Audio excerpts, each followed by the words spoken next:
Hello friend, मैं आपका दोस्त आपका गाइड आप सभी का आपके चैनल MSTD में स्वागत करता हूं। फ्रेंड, इस वीडियो में हम लोग अंतर्राष्ट्रीय स्तर पर हुई पर्यावरण से संबंधित सभी प्रकार के कन्वेंशन और सम्मेलनों को डिस्कस करेंगे, जो कि आगामी परीक्षाओं के लिए बहुत ही महत्वपूर्ण हैं। और यह इस सम्मेलन से पिछले सभी वर्षों में किसी न किसी एग्ज़ाम में, यूपी PCS में, UPSC में, SSC CGL तथा लेखपाल की वैकेंसी में यहाँ से क्वेश्चन पूछे गए हैं। फ्रेंड, इस वीडियो को आप लोग बहुत ही ध्यान से देखिएगा, हो सके तो इसका स्क्रीनशॉट भी अपने पास रखिएगा। और अगर यह वीडियो पसंद आए तो इसे एक लाइक करिएगा और अपने व्हाट्सएप तथा अन्य टेलीग्राम चैनल के ग्रुपों पर इसे शेयर करें। फ्रेंड, और चलिए स्टार्ट करते हैं। पर्यावरण का स्वस्थ होना मानव समुदाय के साथ साथ समस्त जीव जंतुओं के जीवन के लिए आवश्यक है।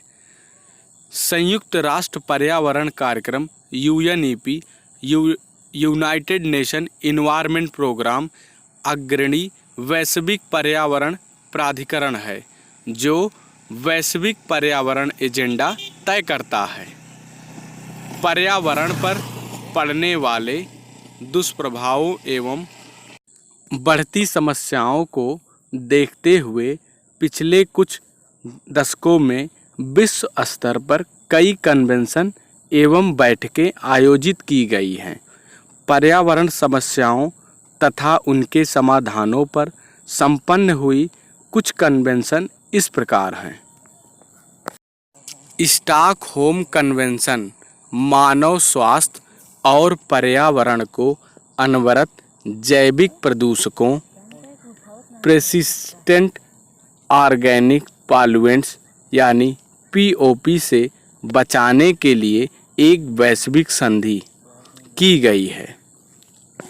17 मई 2004 से यह संधि लागू है। भारत ने मई 2002 में इस संधि पर किए गए हस्ताक्षर 13 जनवरी 2006 को किया अनुसमर्थन है। अब हम जानते हैं कि अनवरत जैविक प्रदूषक यानी POP क्या है। ऐसे रसायन जो लंबे समय तक पर्यावरण में मौजूद रहते हैं, भौगोलिक दृष्टि से व्यापक रूप से फैल जाते हैं और मनुष्यों एवं वन्य जीवों के लिए जहरीले होते हैं।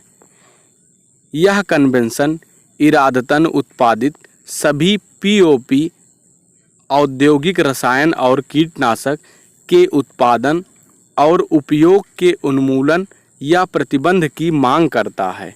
संयुक्त राष्ट्र औद्योगिक विकास संगठन UNIDO इस कन्वेंशन को लागू करने में संक्रमणकालीन अर्थव्यवस्थाओं और विकासशील देशों की सहायता करता है।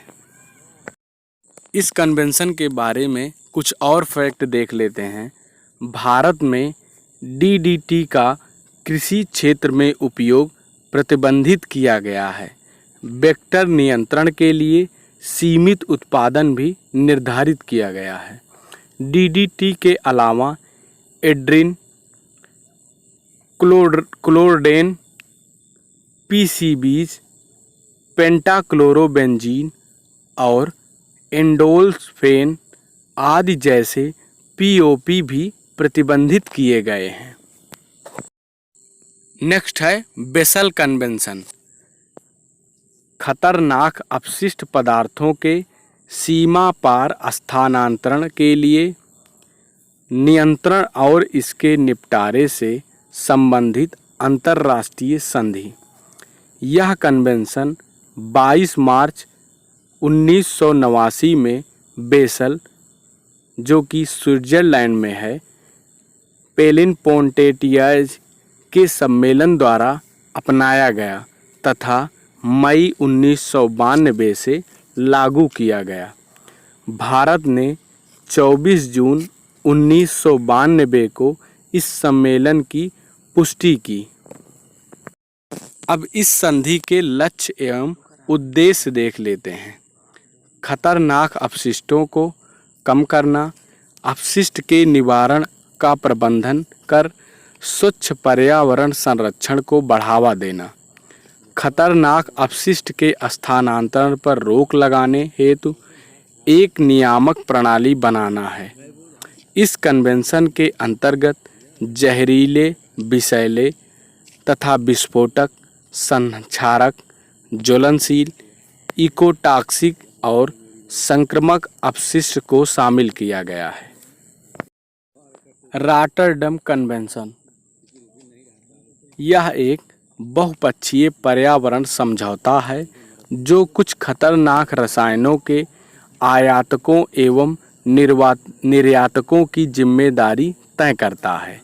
इसका उद्देश्य मानव स्वास्थ्य एवं पर्यावरण को नुकसान पहुंचाने वाले रसायनों पर रोक लगाने का प्रयास करना है। यह कन्वेंशन 10 सितंबर 1998 को अपनाया गया। 24 फरवरी 2004 से यह लागू किया गया। यह हस्ताक्षरित पार्टियों के लिए बाध्यकारी है। भारत ने 24 मई 2005 को इस कन्वेंशन की पुष्टि की है। क्योटो प्रोटोकॉल UNFCCC से जुड़ा एक अंतर्राष्ट्रीय समझौता है। जापान के क्योटो शहर में 11 दिसंबर 1997 को अपनाया गया। 16 फरवरी 2005 से लागू किया गया है।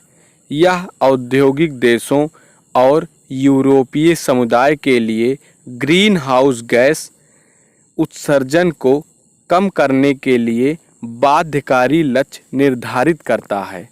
यह समझौता साझी किंतु विभेदित जिम्मेदारी के सिद्धांत पर कार्य करता है। प्रोटोकॉल की प्रथम प्रतिबद्धता अवधि 2008 से 2012 थी, जिसमें औसतन 5% ग्रीन हाउस गैस को कम करने का लक्ष्य रखा गया। दूसरी प्रतिबद्धता अवधि 1 जनवरी 2013 से 31 दिसंबर 2020 है। इसमें औसतन 18% ग्रीन हाउस गैस उत्सर्जन कम करने की प्रतिबद्धता की गई है। क्योटो प्रोटोकॉल की दूसरी प्रतिबद्धता अवधि से संबंधित संशोधनों को स्वीकार करने वाला भारत विश्व का 80वां देश है।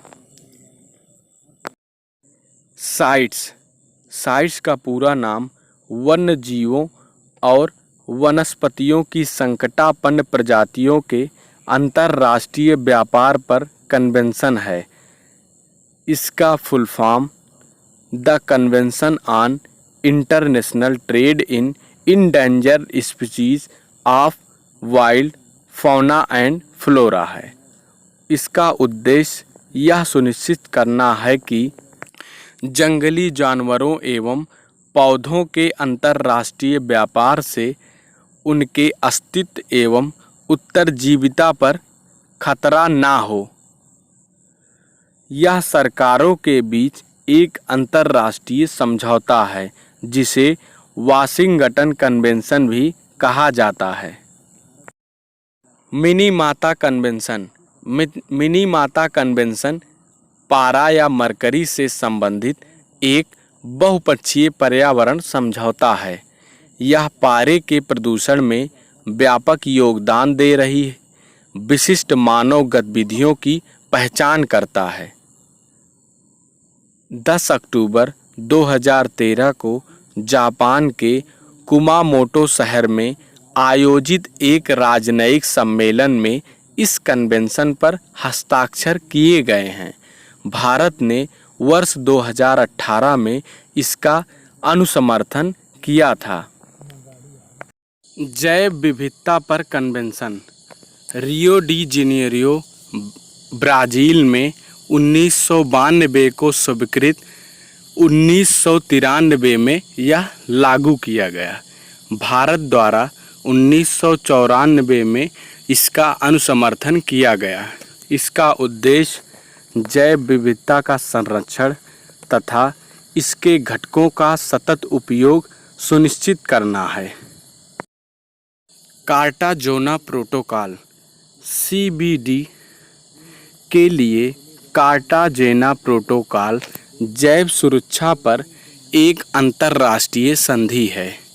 29 जनवरी 2000 को CBD के पूरक समझौते के रूप में यह अपनाया गया। 11 सितंबर 2003 को यह लागू किया गया। इसका उद्देश्य आधुनिक जैव प्रौद्योगिकी के परिमाण स्वरूप लिविंग मॉडिफाइड जीवों LMOs का स्थानांतरण एवं उपयोग सुनिश्चित करना ताकि जैव विविधता पर प्रतिकूल प्रभाव न पड़े। नागोया प्रोटोकॉल 29 अक्टूबर 2010 को जापान के नागोया शहर में अपनाया गया है। 12 अक्टूबर 2014 को यह लागू किया गया। इस प्रोटोकॉल का उद्देश्य आनुवांशिक संसाधनों तक पहुंच और उनके उपयोग से उत्पन्न होने वाले लाभों का उचित और न्याय संगत साझाकरण है। नागोया प्रोटोकॉल जैव विविधता पर कन्वेंशन CBD का एक पूरक समझौता है। कार्टाजोना कन्वेंशन, यह कन्वेंशन 3 तकनीकी समझौतों या प्रोटोकॉल द्वारा समर्थित है। नंबर 1 तेल रिसाव, नंबर 2 विशेष रूप से संरक्षित क्षेत्र और वन्य जीव, नंबर 3 समुद्री प्रदूषण के भूमि आधारित स्रोत LBCS। बान कन्वेंशन संयुक्त राष्ट्र की पर्यावरण संधि के रूप में प्रवासी जानवरों और उनके आवासों के संरक्षण और अस्थायी उपयोग के लिए एक वैश्विक मंच प्रदान करता है। 1979 में जर्मनी के बान शहर में आयोजित यह सम्मेलन अपनाया गया। 1983 ईस्वी में इस कन्वेंशन को लागू किया गया। फरवरी 2020 में CMS की COP13 बैठक गुजरात के गांधीनगर में संपन्न हुई। फ्रेंड, इस वीडियो लिंक को अपने WhatsApp और Facebook ग्रुप पर शेयर करें ताकि यह सभी लोगों तक पहुंच सके। नेक्स्ट देखते हैं वन्य जीव व्यापार निगरानी नेटवर्क यानी ट्रैफिक। ट्रैफिक की फुल फॉर्म है trade records analysis of flora and fauna in commerce. IUCN तथा WWF का संयुक्त कार्यक्रम है। इसका उद्देश्य वन्य जीवों तथा पौधों के व्यापार पर निगरानी रखना तथा इसके उचित प्रबंधन पर जोर देना है। इसकी स्थापना 1976 ईस्वी में की गई थी। 2020 के लिए इसका लक्ष्य जैव विविधता पर वन्य जीवों के अवैध व्यापार पर से पड़ने वाले दबाव को कम करना है। नेक्स्ट है पेरिस एग्रीमेंट। 12 दिसंबर 2015 को पेरिस में जलवायु परिवर्तन पर हुई COP21 की बैठक में यह अपनाया गया। इसका उद्देश्य जलवायु परिवर्तन के खतरे के प्रति वैश्विक प्रतिक्रिया को मजबूत करना है।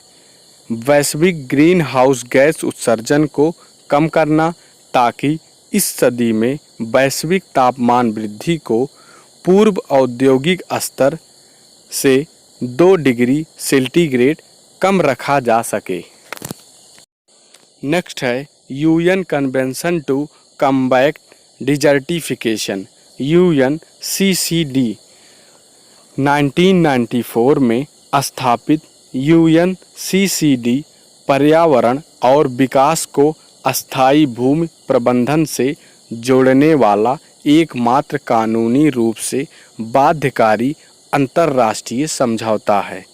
यह कन्वेंशन विशेष रूप से शुष्क, अर्धशुष्क और शुष्क उपनम क्षेत्रों यानी ड्राई सब ह्यूमिड एरियाज की पहचान करता है, जिसे शुष्क भूमि के रूप में जाना जाता है।